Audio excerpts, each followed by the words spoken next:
What's up everyone? How y'all doing? It's your boy Abby again with another video. ዛሬ መጥቼላችኋለሁ። ያው እንግሊዘኛ ብዙ እስካሁን ድረስ የተማራችሁ ትንሽ ቻል አድርጋችኋል ብዬ በማሰብ ነው። ዛሬ ደግሞ ቀለል ያሉ ላይክ ለንግግር የሚጠቅሟችሁን ኤክስፕሬሽኖች እናስተምራችኋለሁ ማለት ነው። ኤክስፕሬሽን ማለት ምን ማለት ነው? መጀመሪያ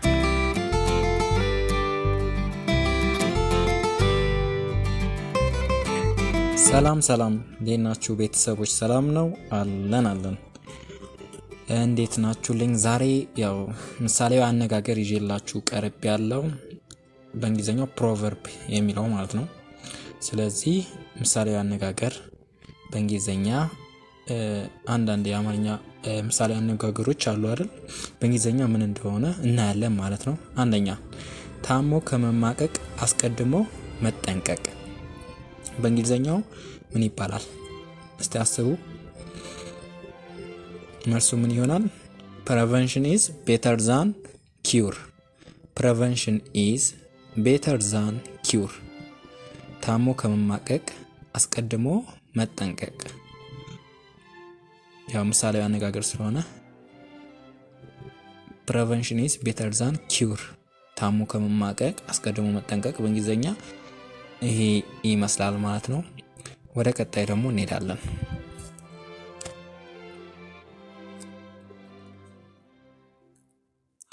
ሁለተኛ እሺ፣ በአንድ እጅ ማጨብጨብ አይቻልም። በእንግሊዘኛው ምን ይመስላችኋል? እስቲ አስቡበት።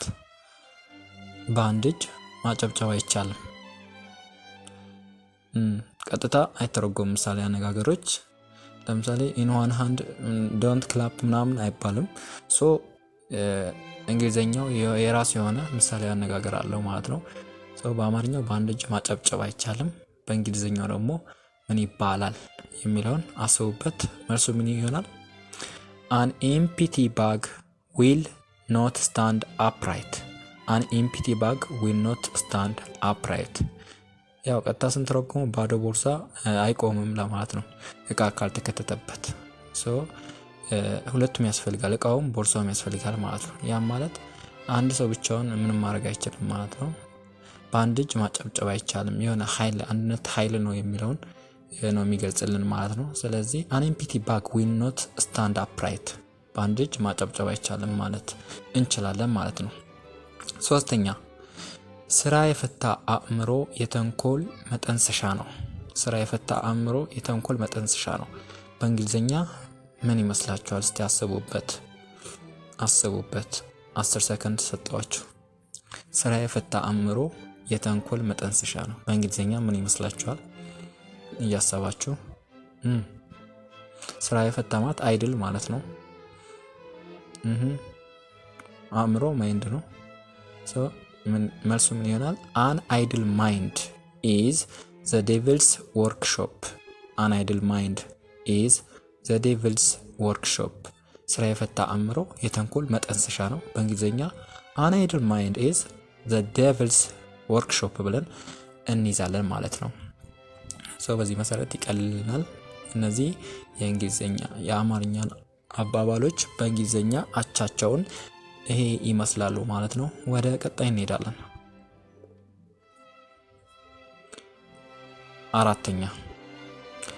አራተኛ የረጋ ወተት ቂቤ ይወጣዋል። የረጋ ወተት ቂቤ ይወጣዋል ይባላል በአማርኛ አይደል? በእንግሊዘኛው ምን ይመስላችኋል? እስቲ አስቡበት። 10 ሰከንድ ሰጠዋችሁ። የረጋ ወተት ቂቤ ይወጣዋል። 9 8 7 6 አስቡበት። መልሱ ምንድነው? a rolling stone gathers no moss. a rolling stone gathers no moss. የረጋ ወተት ቂቤ ይወጣዋል። a rolling stone gathers no moss። ስለዚህ መረጋጋት አለበት ነው። ጀስት የረጋ ወተት ቂቤ ይወጣዋል። መቻኮል ምንም አይጠቅም እንደማለት ነው። ሶ በእንግሊዘኛው አቻ ምን ይሆናል? የረጋ ወተት ቂቤ ይወጣዋል ለማለት ከፈለግን a rolling stone gathers no moss ማለት እንችላለን ማለት ነው። ወደ ቀጣይ እንሄዳለን። ወደ አምስተኛ እንሄዳለን።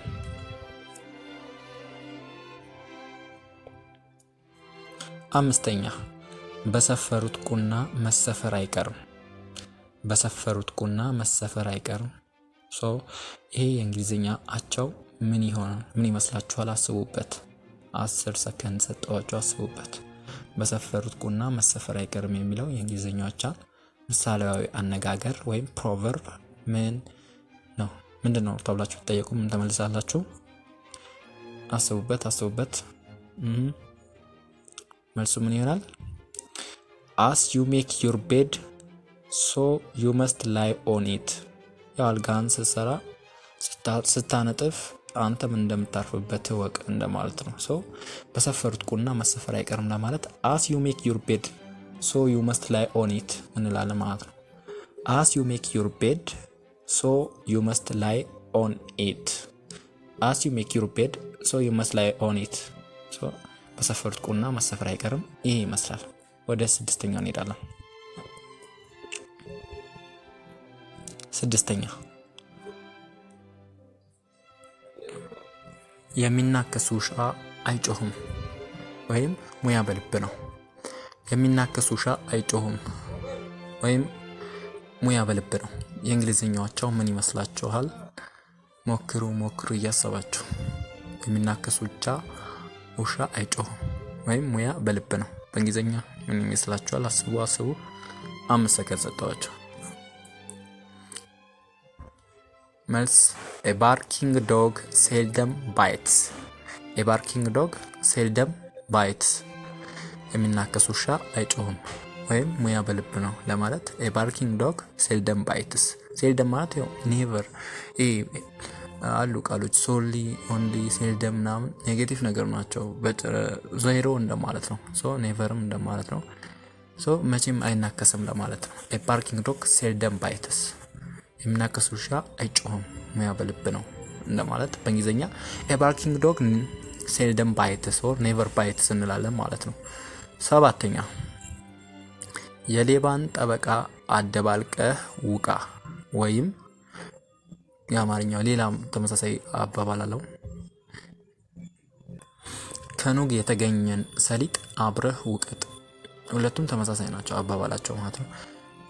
ስለዚህ በእንግሊዝኛው አቻቸው ምን ይመስላል? የሌባን ጠበቃ አደባልቀህ ውቃ ወይም ከኑግ የተገኘን ሰሊጥ አብረህ ውቀጥ። መልሱ ምን ይሆናል? all is grist that comes to the mill። all is grist that comes to the mill ወይም all is fish that comes to the nest። ያው ወደ መረቡ የሚመጣው በሙሉ አሳ ነው። ስለዚህ አስገባ ነው።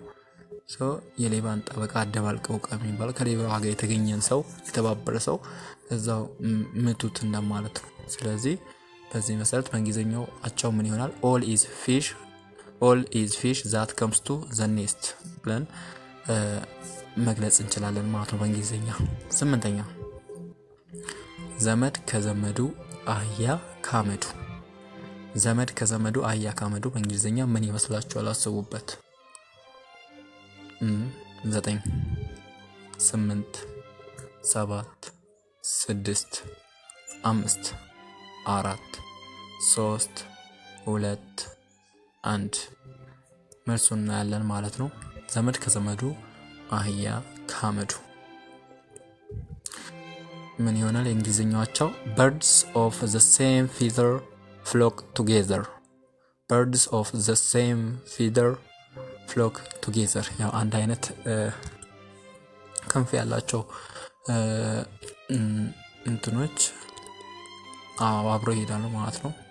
ወፎች ፍሎክ ቱጌዘር አብረው እንትን ይላሉ ይበራሉ ማለት ነው። ሶ ዘመድ ከዘመዱ አህያ ካመዱም ተመሳሳይ ነው፣ እንደዛ ነው ማለት ነው። በእንግሊዝኛ birds of the same feather flock together ማለት እንችላለን ማለት ነው። 9ኛ ብዙ እውቀትም ገንዘብም የሌለው ሰው ጉራው ይበዛል። ብዙ እውቀትም ወይም ገንዘብም የሌለው ሰው ጉራው ይበዛል። በእንግሊዝኛ ምን ይመስላችኋል? እስቲ አስባችሁ ሰምታችሁ አታውቁም? አንኢምፒቲ ወይም ሊትል ኖሌጅ ምናምን ሲባል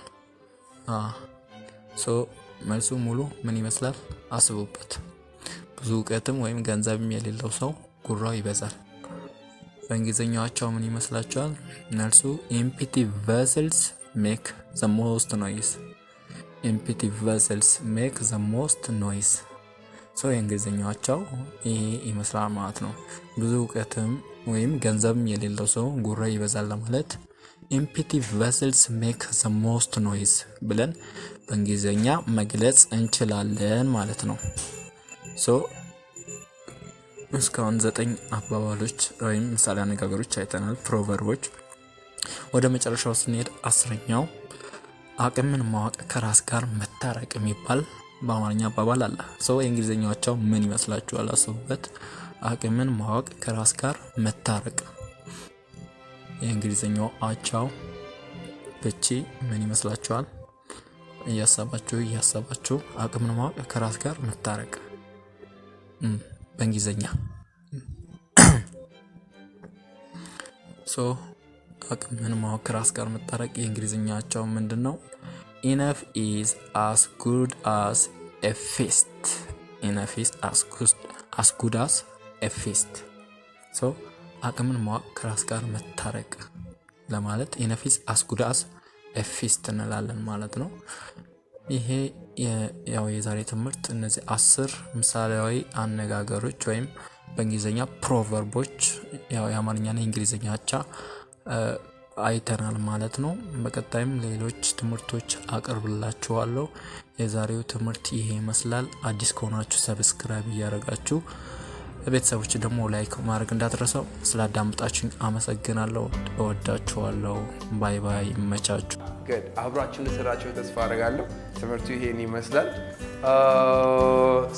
ማይንድ የሚለው እነዚህ ኤክስፕሬሽኖች አሉ። ለዚህ ብቻ ነው፣ በጣም ብዙ ናቸው ያሉት። ሳምፕል ለማሳየት ብቻ ነው። Thank you. Like, subscribe. That's all I have to say.